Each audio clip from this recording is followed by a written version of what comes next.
Exquisite day, Mighty Eagles. Isang mapagpalang araw po sa inyong lahat.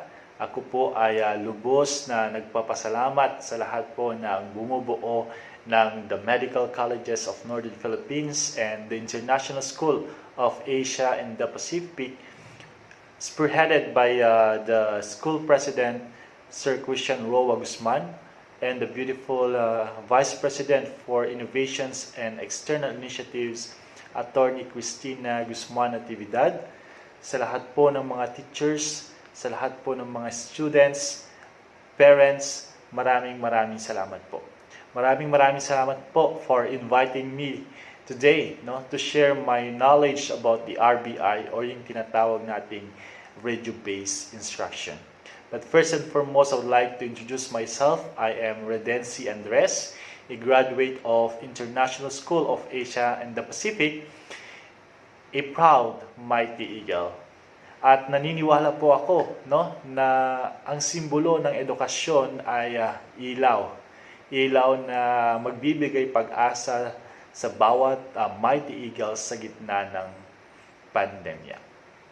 The concept of education could not only limit to the teachers and the students, but the involvement of parents and stakeholders. Thus, education is a community. So, paano nga po ba nag-umpisa ang career ko bilang isang teacher broadcaster? So, noong nagsimula po yung pandemya, nagkaroon po tayo ng iba't ibang mode of deliveries. At isa na po dyan yung tinatawag nating radio-based instruction. So, the SDO Isabela, the Schools Division Office of Isabela, ay nag-release po ng memorandum that they are looking for teacher broadcasters. At first po, inignore ko lang po yung memorandum na yon.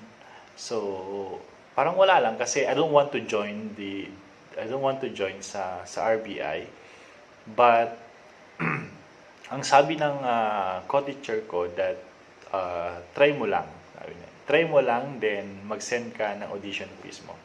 So, trinay ko naman. Ang akala ko ay 100 lang kaming mga teacher broadcaster na nag-auditions, 500 na teacher broadcaster na audition, pero hindi po pala. Libo-libo po kaming nag-audition na teacher broadcaster sa SDO Isabela. And fortunately, from that thousands of teacher broadcasters po na nag-audition, I am one of the 75 teacher broadcasters na nakuha po. And from the 75 po, naging 50 na lang po kami. At yung 50 po na iyon ay nahati pa, naging 25 na lang po. Hanggang sa, nakasali po ako sa top 25 ng development team ng RBI. At ako po yung naging head ng technical specialist ng Radyo Eskwela sa Isabela. At ayun na nga, sobrang happy ko that time dahil imagine that sa dami ng teachers na nag-audition ay isa po ako sa mga napili. And as of now, sad to say that I'm no longer part of the RBI team kasi mas pinili ko po na mag-stay sa school namin this school year for some personal matter. Yeah. So before I proceed to my presentation, I would like everyone to know that I'm not presenting live po because I'm currently working on my innovation. Yeah. But if you have questions po with regards to my topic, just send your question to Ma'am Joanna Pauline Mamansag, or you can directly message me on my personal Facebook account. It's Redency Andres. So the first thing that I'll be sharing to you is the RBI Development Team. Ano at sino muna ang pagdadaanan ng isang script bago ito mai-record or bago ito mai-air sa radyo? Kilalanin natin ang mga tao sa likod ng production team. Ano yung trabaho nila, ano yung role nila sa RBI. So the first one that I'll be sharing to you is the script writer. So To tell you honestly, ang pagiging scriptwriter ay hindi madali, no? The scriptwriter are the producer of the heart of the RBI, which is the script. Okay? Yung script po, pag wala yan, mawawala lahat ang trabaho ng bawat isa or ng lahat. Okay? The scriptwriter are responsible in making or in writing the script, which serves as the basis of the production of the audio lessons na i-ere natin sa radyo. Sa pagsusulat ng script, to tell you honestly, hindi po maging madali yan. I just want to share my experience dati. Dati kasi, ang in-audition ko lang po is the voice talent. Pero nung nakapasok na po kami sa RBI, I have no idea na gagawin rin pala kaming mga scriptwriter. And I have no background. So when it comes to scriptwriting, that's why yung script ko dati is pabalik-balik. Kaya sabi ko, akala ko voice talent lang yung in-applyan ko dito. Pero hindi pala. Kailangan alam mong gawin lahat. Even sa technical, I have no idea about technical dati. I don't know how to produce an audio lessons and so on and so forth. Kaya nasabi ko, kaya siguro pabalik-balik itong script ko kasi I have no background about writing. So, yun nga. So, buti na lang at inorient kami, no?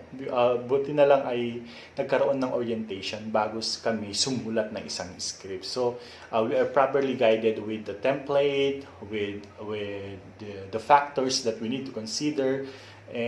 At yun, in-apply naman namin yan sa script writing namin.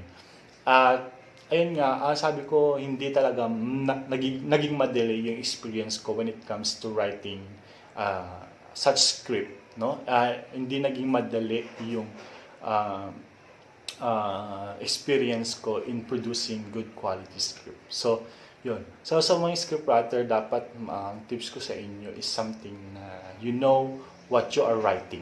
No? You know what you are writing and you know your learners or your target clientele.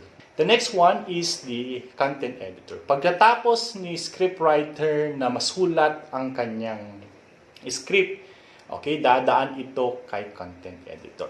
Sino si content editor? Si content editor is someone who is knowledgeable enough sa subject matter. Tama nga ba yung isinulat ni scriptwriter? Tama ba yung itinuturo niya sa kanyang sulat? Okay?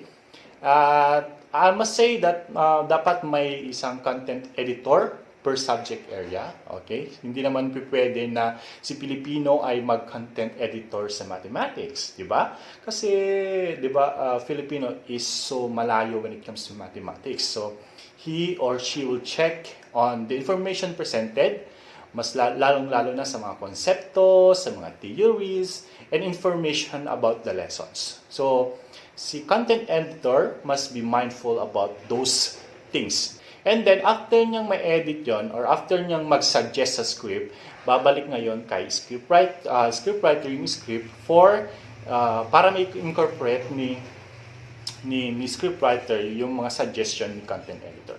Pagkatapos nun, ay babalik ulit kay content editor. Pag okay na, pupunta na tayo ngayon kay language editor. Sino naman ngayon si language editor? Si language editor is responsible for the grammar and conventions. No. Grammar, language, no? Tama ba yung mga salita na ginamit niya? Tama ba yung grammar niya? Okay? So, also separate din po ang language editor for Filipino and of course English. Okay? Someone who is knowledgeable about this grammar. Tama ba yung gamit ng nang na NG or nang na NANG, yung mga ganyan. So, yun yung mga considerations. Tama ba yung gamit ng rin at din? Yung mga yun. Yun po yung trabaho ng language editor. Pagkatapos ni language editor, balik ulit kay scriptwriters, itatama yung mga mali ni scriptwriters, and then pag okay na yung script na ngayon, pupunta na yan kay voice talent. Si voice talent ay siya ang magre-record na ngayon sa script. Yan. Later, I'll be sharing some tips kung paano nga ba ang tamang pagre-record or tamang voicing, no? Ang mga tips lang naman. So, yun. So, si Voice Talent, siya ang magre-record na ngayon ng quality assured ng mga script natin. After the Voice Talent, okay, na-record na po yung script natin, pupunta na po tayo kay Technical Specialist. Sino si Technical Specialist? Si Technical Specialist is responsible in producing the audio materials. Okay? So, pagkatapos si Voice Talent, ipapasa niya kay Tech Spec or Tech Specialist yung raw voice or yung raw recorded voice ni Voice Talent. Lilinisin niya yan. Pagkatapos malinis, lalapatan niya ng background music, sound effects, yan. At of course, in producing audio materials, pwede tayong gumamit ng mga iba't ibang softwares, no? Andyan yung Adobe Auditions na pwede natin gamitin. Pwede Audition, Mixpad, pwede din po yan. Or pwede din po natin gamitin ang Filmora 9 or Filmora, any Filmora versions. And of course, pwede din pong gumamit tayo ng WavePad. So, yun po ang trabaho ng Technical Specialist. So, yun po, no, yung mga tao sa likod ng RBI Production Team. So, after yun, meron po tayong si scriptwriter, si content editor, si language editor, si voice talent, at saka si technical specialist. So now, let's proceed to the next slide, which is the evaluation of RBI materials. So why do we need to evaluate? Bakit kailangan nating mag-evaluate? Of course, we evaluate to identify areas of these RBI materials for improvement. Effective ba siya or hindi? Okay? Nakatutulong ba o nakasasama ito sa ating mga learners or sa ating mga listeners? Yun yung mga considerations that we need to follow in order for us to create or to make effective audio learning materials to our target audience. Okay? So, we have factors, no, to consider in evaluating RBI materials. The first factor that we need to consider is intellectual property. Napaka-importante po na alam natin ang tungkol dito. No? When we talk about intellectual property, this is actually the legal rights given to a certain person or a certain creator or inventor to protect his or her work of arts. Napaka-importante po na dapat we know how to establish rightful ownership at kailan po, no, we know how to avoid or prevent the unlawful use of others' property. So under intellectual property, we have originality. So when we talk about originality, it is an important legal concept with respect to copyright. Sa STO Isabela po kasi, sa RBI po namin, meron po kaming sariling subject station name or subject station name. Wherein, for example, sa English po namin, ang tawag po namin dyan, ang subject station name po namin dyan is English Academy. Sa Kinder naman po, ang tawag namin dyan, ang subject station name niya is the Kinder Radio. So, meron po kaming original, gumawa po kami ng original name ng each subject para po sa aming RBI. So, meron, aside from the name, meron din po kaming original na piece when it comes to our OBB or yung tinatawag naming opening billboard. Ang OBB po ay ginagamit namin yan bago po mag-impisa yung learning episode. Of course, ang CBB po namin ay isa na lang po, no? Isa po ang CBB na ginagamit namin sa lahat po ng subject. O yung CBB is the closing billboard po.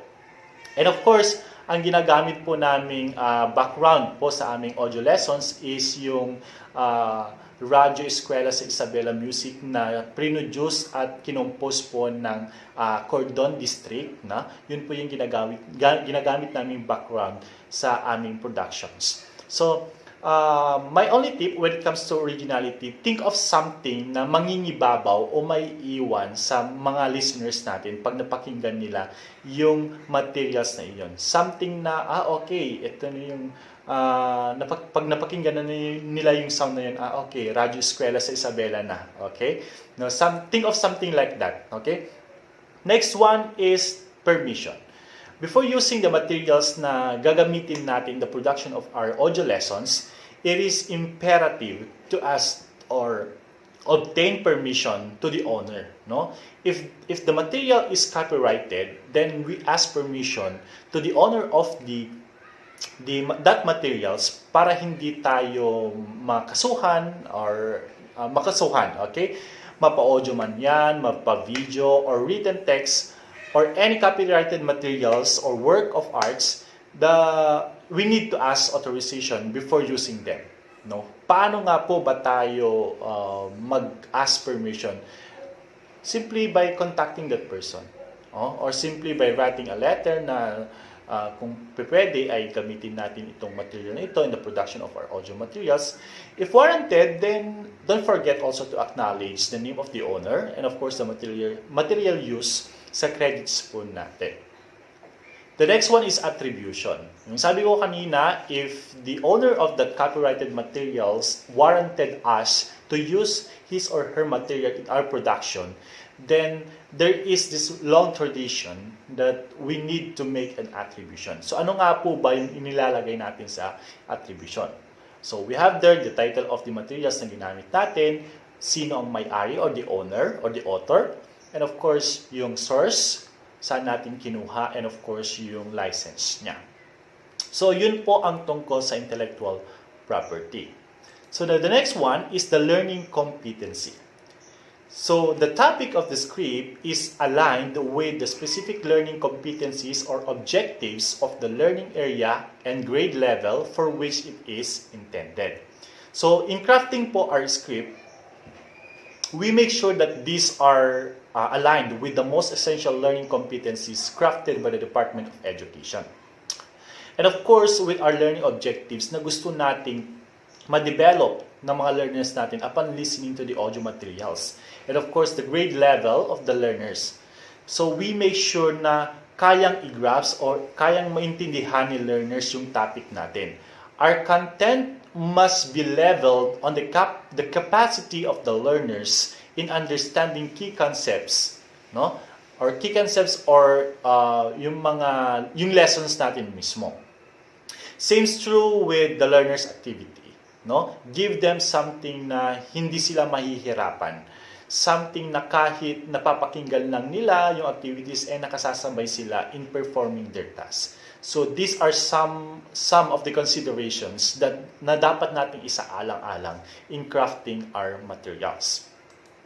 The next one is instructional design, presentation, and organizations. So number one is the content of the script is suitable to the learner's level of development. Ito na yung sinasabi ko kanina na sa mga script writers natin, remember na hindi po tayo sumusulat sa mga katrabaho o mga co-teachers natin.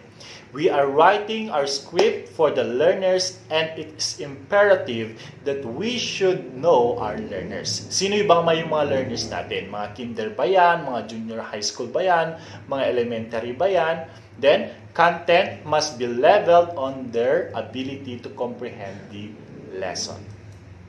So number 2 is the content is logically presented and organized. So napaka-importante po na dapat organized tayo when it comes to script writing at dapat may present po ito according to kung ano ang mauna hanggang sa mahuli.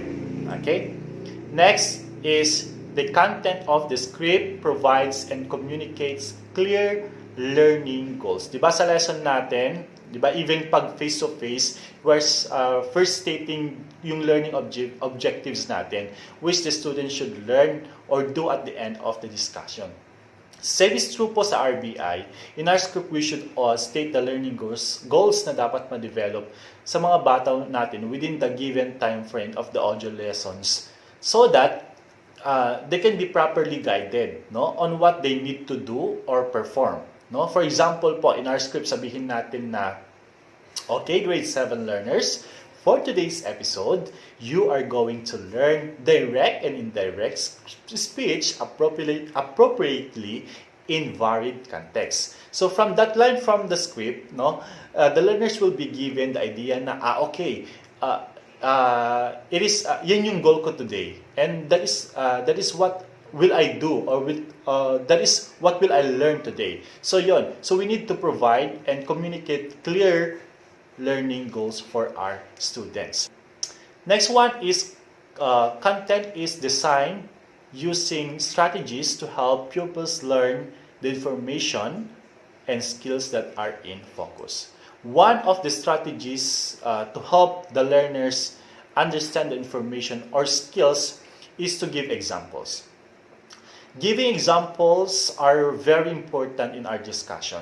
Nakatutulong ito para mas madaling maintindihan ng mga learners natin yung konsepto o theories or yung mismong topic nila. Another one is relating the topic into real life situation.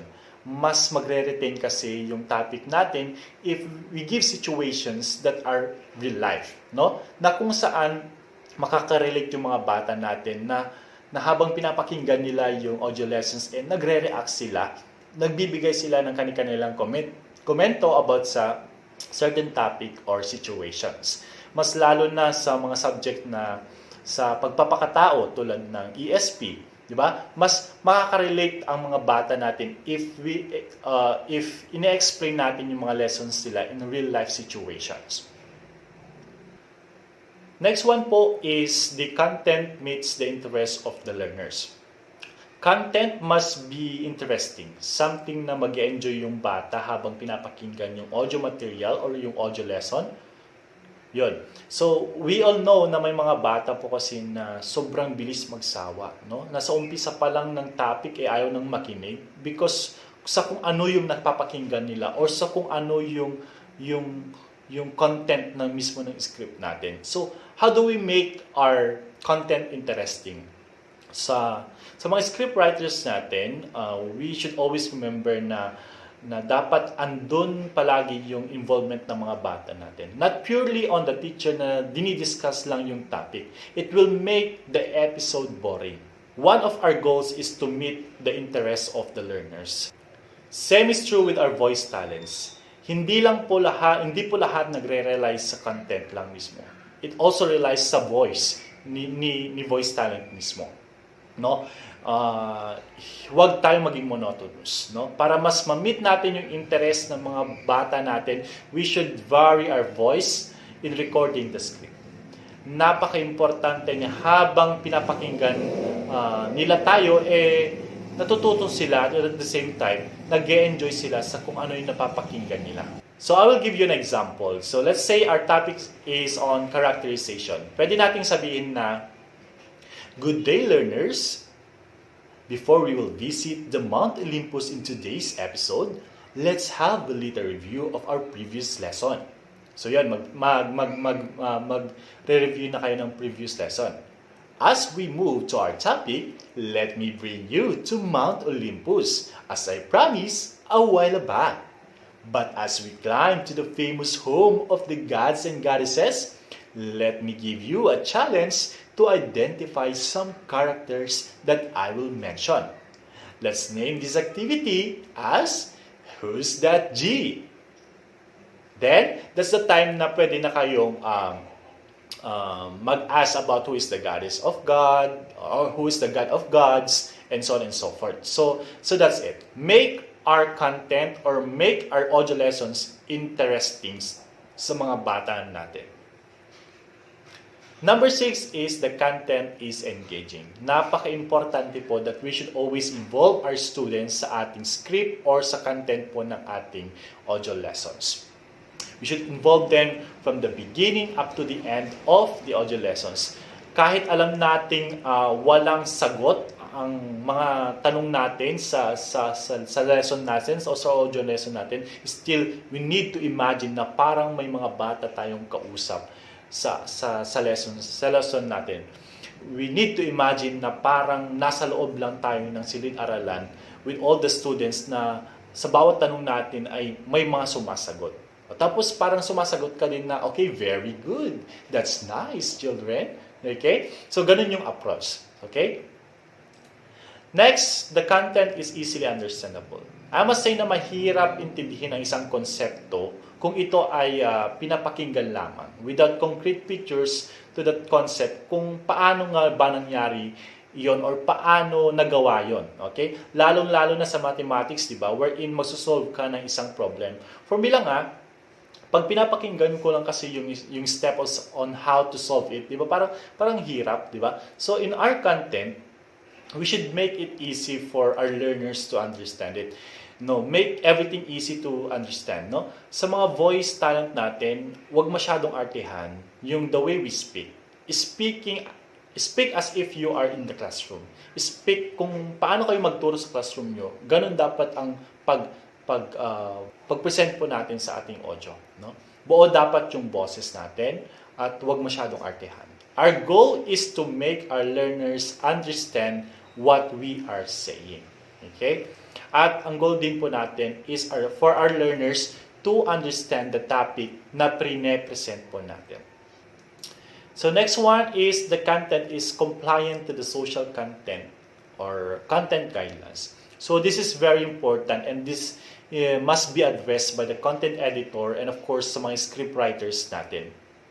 Compliant to the social content guidelines, my understanding in this concept is parang, for example, in giving examples sa ating lessons, make sure po that we don't violate or hurt anyone by their beliefs, culture, religion, or norms. No? Minsan kasi nagiging unaware tayo in giving examples. There are a lot of issues na naibabalita when it comes to this one. So, be careful po tayo, no?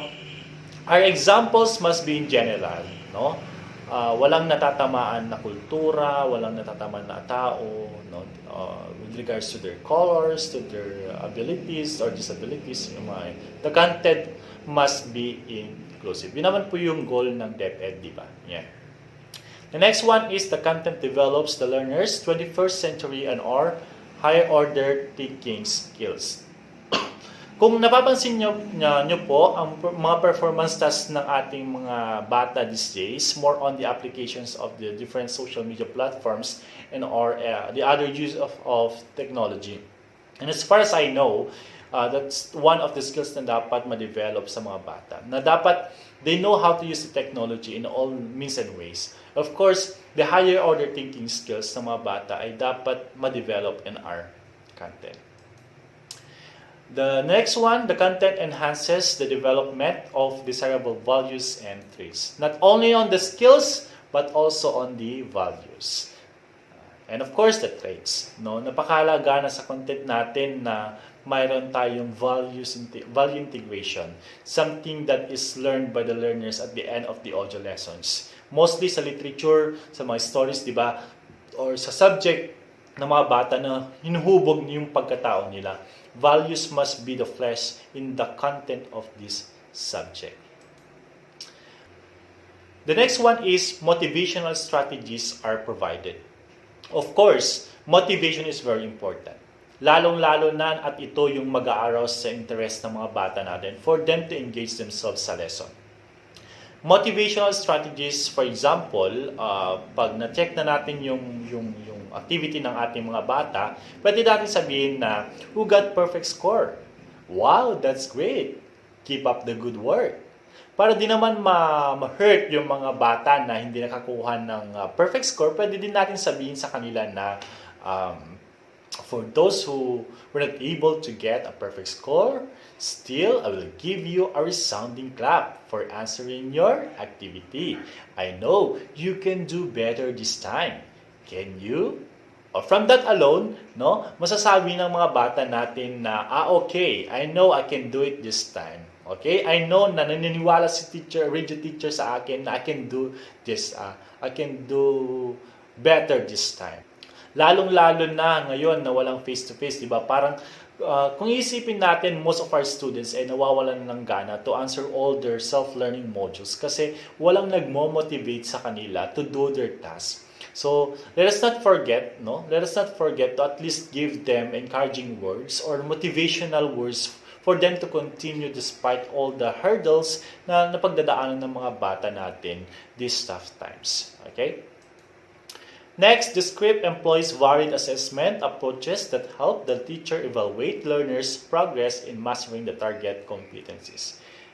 To assess if may natutunan talaga ang mga bata natin in listening the audio lessons, give them activities that will test their knowledge about the lessons na napakinggan nila. Also, this is for us to know kung effective ba yung nagawa nating audio lessons para sa kanila. And also, this is also for us to know kung nakinig ba yung bata natin sa audio lessons na ine-air natin sa radyo.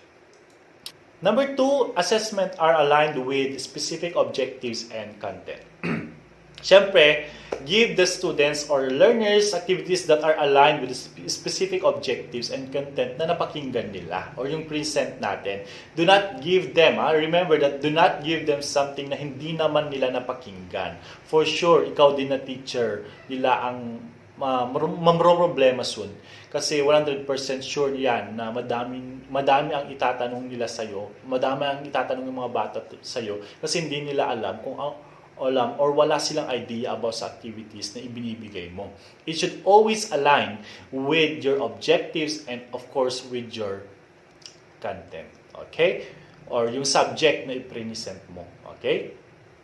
Next, proceed po tayo sa accuracy and timeliness. Accuracy and timeliness. Sa mga content editors and language editor natin, of course sa mga script writers natin, must be knowledgeable enough sa pagkilatis ng mga konsepto, theories, language, grammar, and so on and so forth. No? If you can still remember po yung naibalitan noon dati about sa music, no? Sa subject, but that is on ETV. May music expert na parang nag-correct sa isang episode sa DepEd TV na mali yung parang basa niya sa mga nota. May issue yun, may mga issue na ganun. Even with mathematics, may balita dati na parang equation na parang ito yung tamang sagot, no? Parang ito yung proper way on how to solve this problem, no?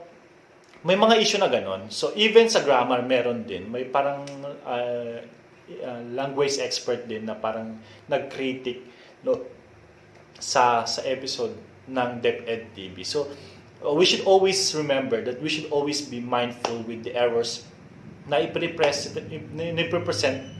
natin. Kasi we don't know na hindi lang pala yung mga bata natin ang nakikinig, kundi may mga expert din pala na nagkikritik sa mga episodes natin. So ano nga ba yung mga errors na meron tayo dito? We have the conceptual errors, no, grammatical errors, the computational errors sa mathematics, obsolete information. So obsolete information, pag sinabi kasi nating obsolete, parang luma, no? Luma na, hindi na masyadong nagagamit. Parang 'di ba hindi na siya yung trend kumbaga. Let us say our topic is on the islands of the Philippines. So ang nasabi nating number of the island is 1,700 plus and so on and so forth. Where in fact may mga bago ng discovered island na. So we make sure that we do some research also about the specific content bago natin ito isulat or bago natin ito i-present. Okay, and of course the last one is the typographical errors. So necessary din na alam natin kung ano yung mga spelling ng ganito, ganyan. Okay, so that is accuracy and timeliness. Next, let's proceed to language. Number 1, we have the language used is informal and conversational. Informal not in the sense that we are going to use gay lingua or street words. Kumbaga, for example, yung word na cannot, no? We can use can't instead, di ba? We are maximizing the use of contraction and it should be conversational. Make a script as if you are talking to your students. So, in script writing, you will use the third person point of view, di ba? Yung the use of you, di ba? Okay, for example, good morning learners. How are you today? Have you eaten your breakfast? That's good to know. Di ba? Kahit alam mong walang sumasagot sa'yo, your script must always on the go. No? Isinisip mo, ina-imagine mo na parang may everything is addressed, no? Addressed to your learners. Next is the vocabulary level and words are within the level of the learner's experience and understanding. So let's all avoid highfalutin words or flowery words, mas lalo na sa mga lower grades natin. Simple words are better. Next, the use of alliteration, homonyms, words with sibilant sounds, and tongue twister is avoided. So sa mga script writers natin, let us also consider our voice talents. Huwag natin silang pahirapan sa pagre-record nila ng mga script natin or yung sa mga audio materials natin. Lalo-lalo na sa mga tongue twisters, di ba? Mabilis siyang bigkasin, di ba? Sibilant words, these are actually words that has a sounds resembling that of the S and the SH, di ba? And that must be avoided, okay? Number 4, the sentence are brief and simple, observing one idea, one sentence rule. Okay? Avoid the run-on sentences. Isipin din natin yung mga voice artists natin. Baka mamaya, pag dire-diretso na yung thought natin, hindi na tayo nag-period, nagkama sa sentence natin, baka mamaya makalimutan na din ng mga voice talents natin na huminga. No? Observe brief and simple sentences. Be direct to the point at huwaging mag-out of the bush. Dapat every simple sentence ay may laman, may flesh, kumbaga. And it's easy for the learners to understand. Simple, yet easy to understand. Yan. Number 5, when appropriate, sentences are in active voice and in present tense. So, our sentence must be in active voice. The subject is the doer of the action. From the word active, di ba? Ang mga, mas may engage yung mga bata natin. Okay, if our language use are in the active voice. And of course, it must be in the present tense. So number 6 is the content uses appropriate descriptive words to enhance learners' imagination. Since it's an audio lesson, so napaka-importante na mag-provide tayo ng descriptive words para sa certain tao or certain lugar or sa certain pangyayari sa ating subject lesson. For example, sa subject nating cookery, so you're discussing about a certain delicacy and you're just saying the ingredients and the process on how to make it. And you're saying na this delicacy is very palatable. Do you think your learners will believe in you na palatable talaga yung delicacy na yun? Of course not, di ba? Kasi hindi naman tayo nag-provide ng descriptive words natin. Pwede nating describe natin, no? Pwede nating sabihin na sa lasa ng delicacy nito, it's sweet or bittersweet or ano ba, it's soft or it's hard, di ba? So yun, so that magkaroon naman ng idea yung mga learners natin, no? Kung ano yung lasa niya, di ba? Okay, I know, I think parang na-imagine ko yung lasa niya. Parang masarap, di ba?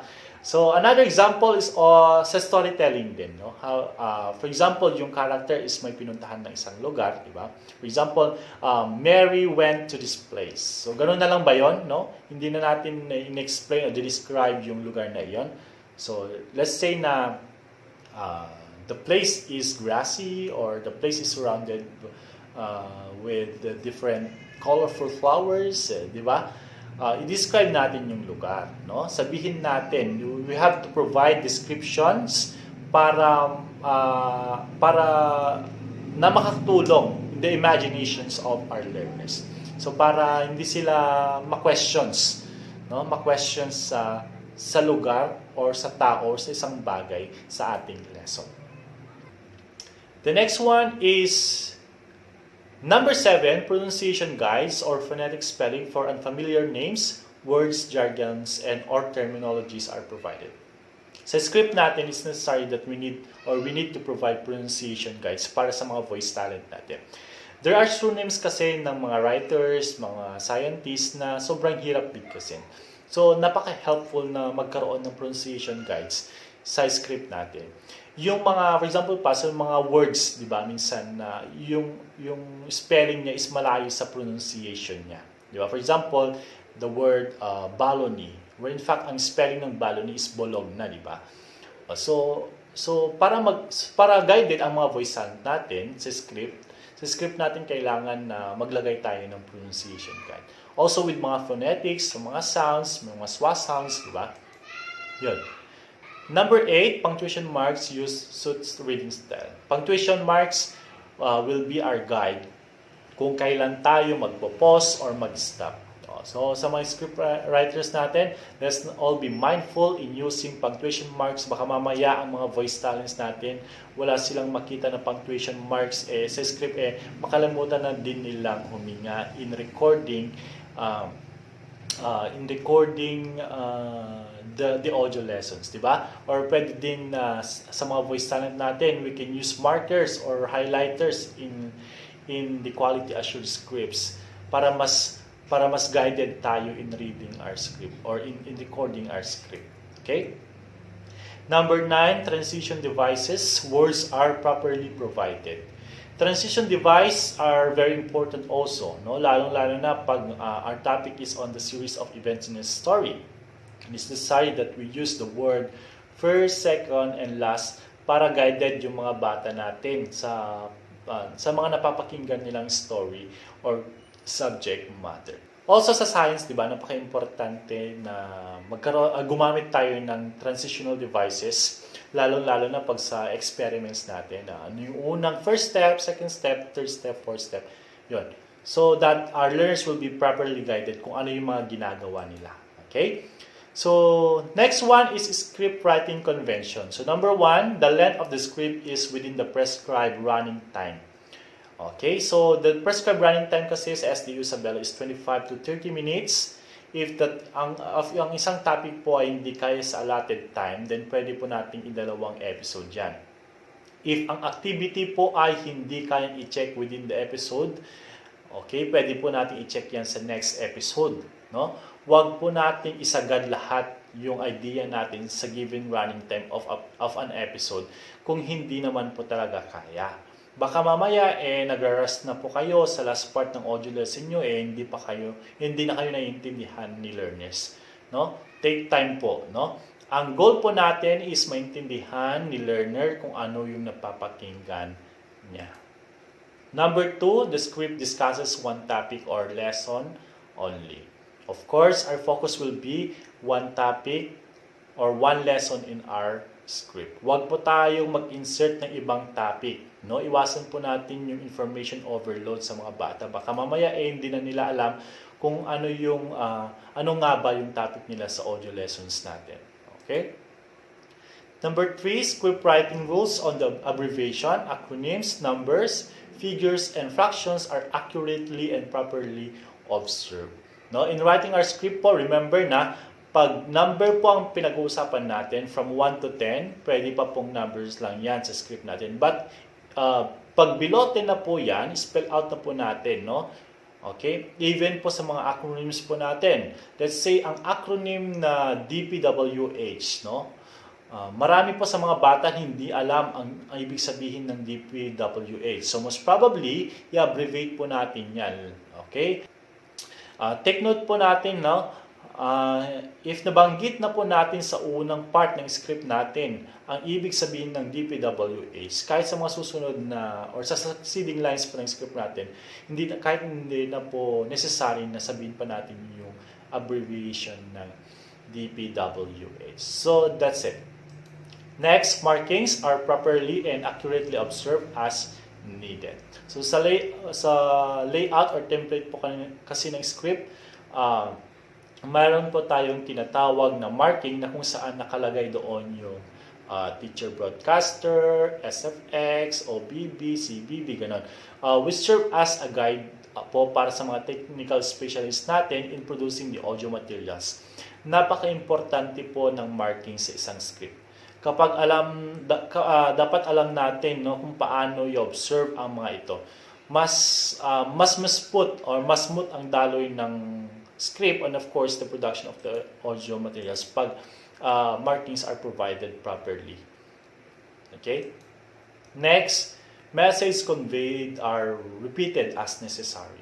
May mga times kasi na hindi naintindihan ng mga learners natin yung isang konsepto yung sinasabi ni radio teacher.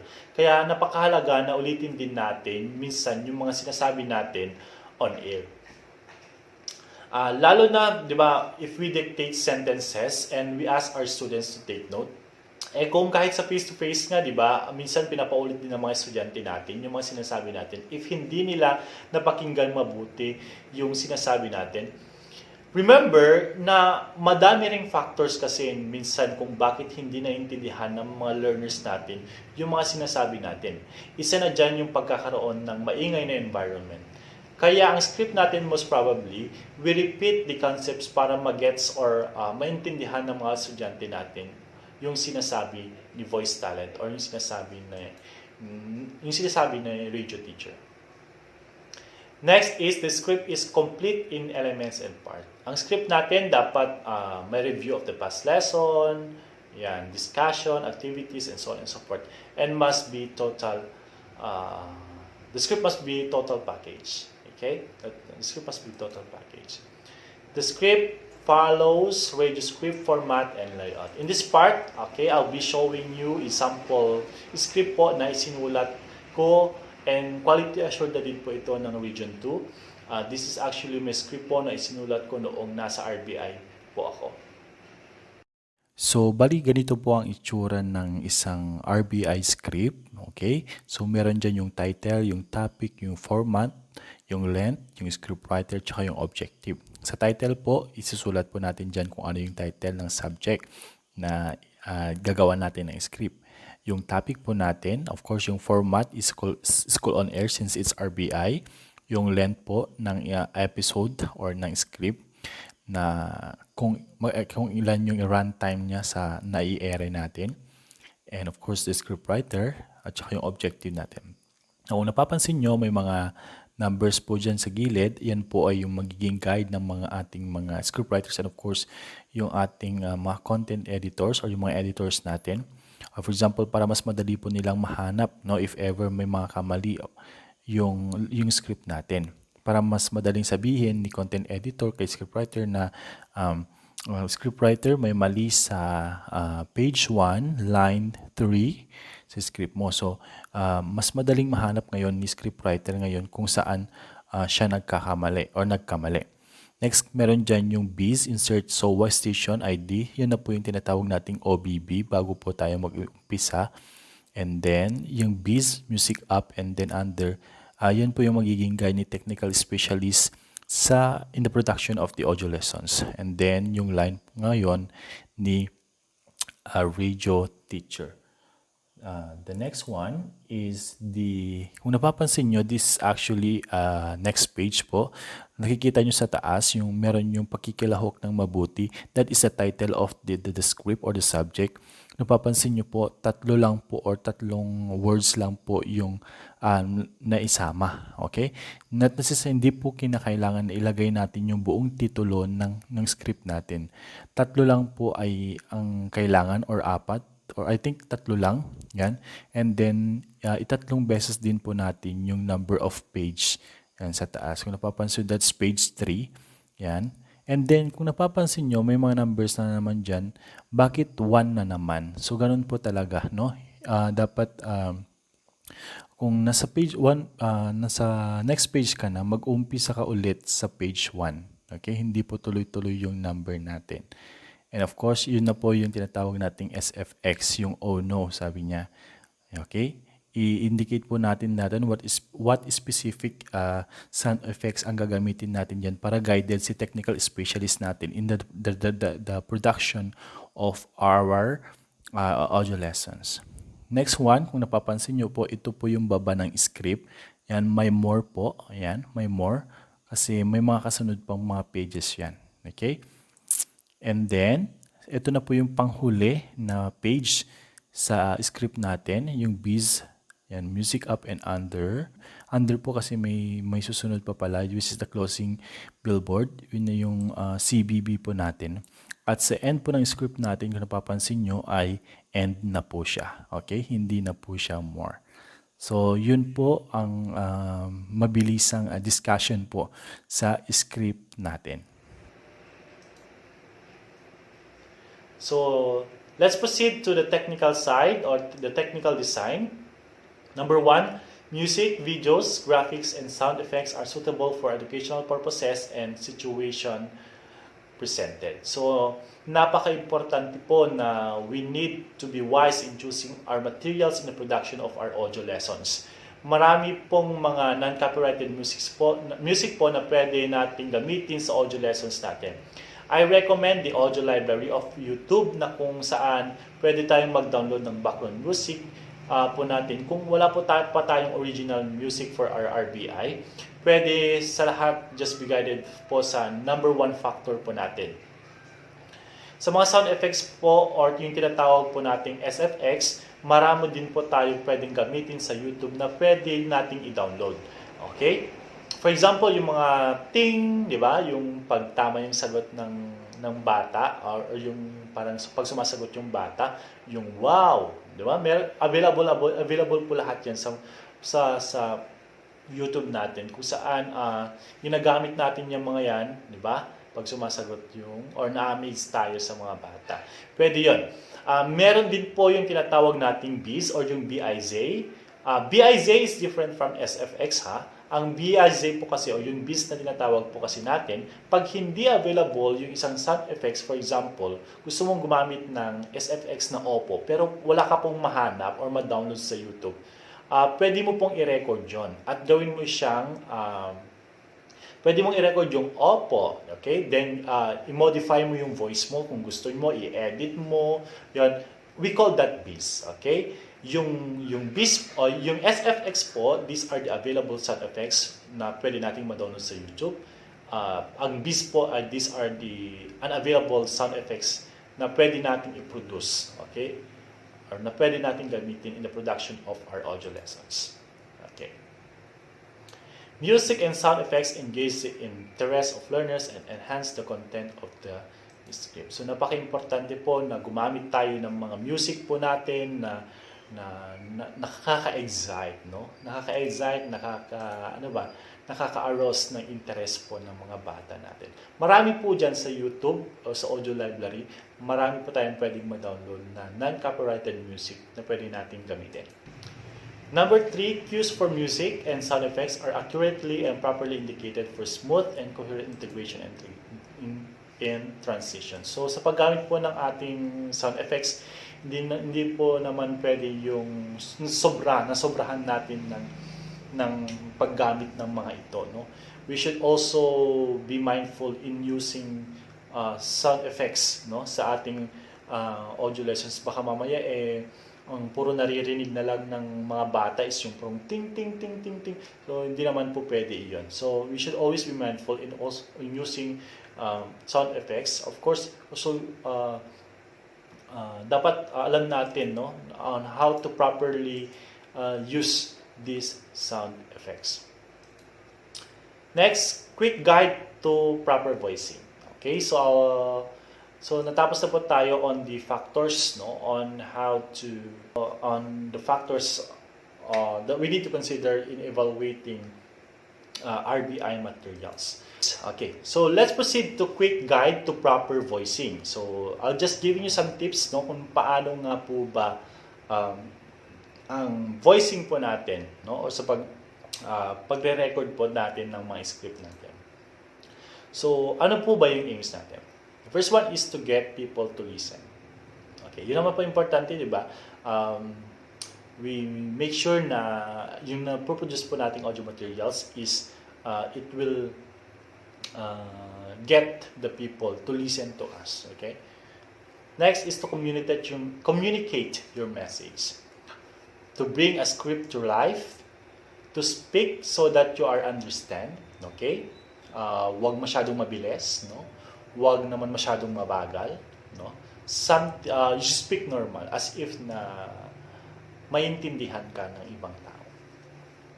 To speak so that you are understand, and to sound as if you are talking to a person, not reading script. Avoid being monotonous, di ba? You speak as if may kausap ka, no? And imagine na kausap mo yung mga learners mo.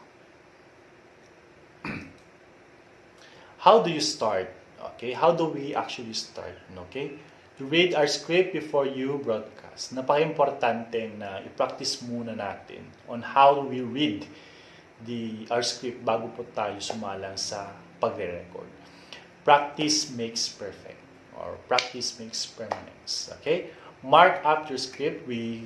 Pwede tayong gumamit ng markers po natin or yung mga highlighters natin, no? Rewrite if necessary. Yan. Check pronunciation of difficult words. Yan. Let's check. Dapat meron tayong tinatawag kanina, di ba, na pronunciation guide on how to pronounce a certain words or a certain surnames or pangalan ng isang tao.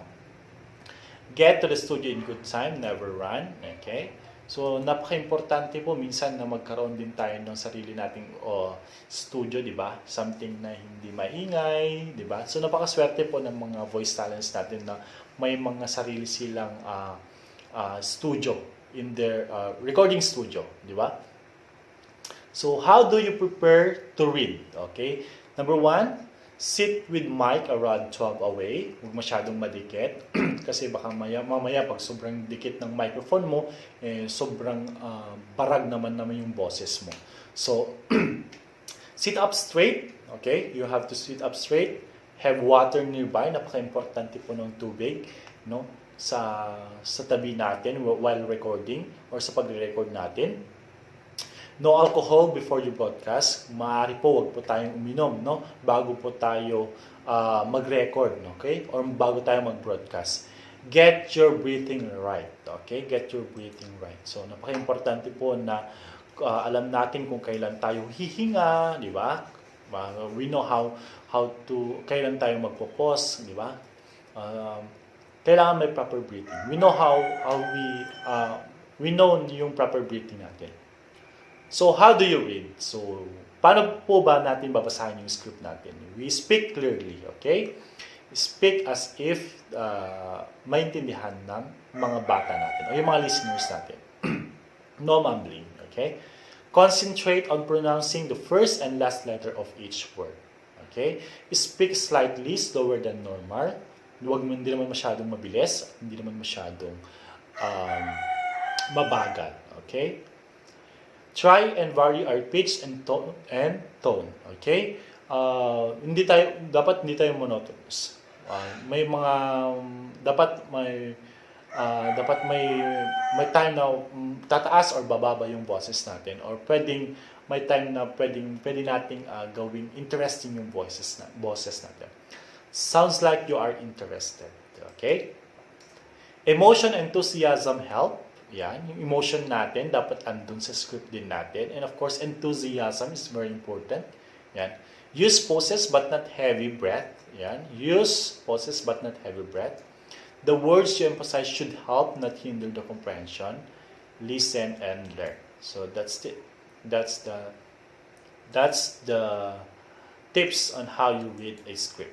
Next, further thoughts on using your voice. Voice is the best tool that radio has to keep its listener tuned in. So, napaka-importante po na at the very beginning pa lang po ng audio lessons natin, may mga papakinggan ng magandang boses yung mga bata natin. Something na magmamarka sa kanilang mga utak or sa kanilang isipan. Para yung mga bata natin, they will tune in or they will stay from the beginning up to the end of our audio lessons. So, dapat yung mga voice talent natin, we should present or we should deliver our script in a way na magagandahan yung mga yung mga learners natin sa ating mga boses, di ba? Di ba, para sa next episode pag napakinggan na ulit yung mga boses natin, si teacher ganito yan, di ba? Parang magmamarka. You deliver your script na magmamarka, di ba? Magmamarka sa ating mga estudyante or listeners. Next slide, who are we speaking to? Knowing your audience facilitates contacts and determines the kind of relationship that you can develop with the listeners. So, we all know that we're speaking to our learners. So, we have here elements of a good radio voice. Number 1, rhythm. So, it is very important, no? Alam natin kung kailan tayo magpo-pause, at alam po natin kung kailan tayo hihinga, no? Okay. Next is pronunciation. Pronunciation for the listeners to understand you fully. Yan, good pronunciation is essential. Napaka-importante po na magkaroon tayo ng good pronunciation. Radio pronunciation is not informal speaking. All words must be pronounced fully. Dapat buo po yung boses po natin at huwag po nating artihan yung pagdi-deliver po natin ng ating script. Next, using your voice. Since there are no image in radio, di ba, ang voice po ang ating armas sa pagbabahagi ng kaalaman sa mga bata. Okay? Voice is the main instrument, no, used to convey emotions. Speakers must learn to convey the emotion of the text with their voice. Alam natin kung kailan tayo malulungkot, magiging masaya, magiging excited, no, in delivering our speech. Okay? Gamit po ang ating mga boses. Next is the emotion. No? Voice conveys emotion. Yung sabi ko niya, listeners should be able to perceive the emotions of the text through our voice. Ito yung sabi ko kanina. Okay? Fluctuation. When reading for radio, no, your voice must be fluctuate. Okay? There are moments when one's tone must be higher, no? Alam natin kung kailan tataas, no, ang boses natin o lalakas yung boses natin. In other moments when it should be lower. Okay? Certain words deserve more emphasis than others. Okay? Breathing, pauses, and emphasis. Breathing is spoken words equivalent of punctuation. So short breath, for instance, represent commas. Longer and deeper breath should serve as a period of full stops. So breathing, pauses, and emphasis. Next po is silence. When speaking, avoid silence. Ito na yung tinatawag nating dead air sa radio. Okay? So, mas probably i-avoid po natin ang dead air. Kasi baka mamaya, pag wala nang napapakinggan yung mga bata natin, baka mamaya ay lilipat na po sila sa ibang istasyon or papatayin na po nila yung radio. Okay?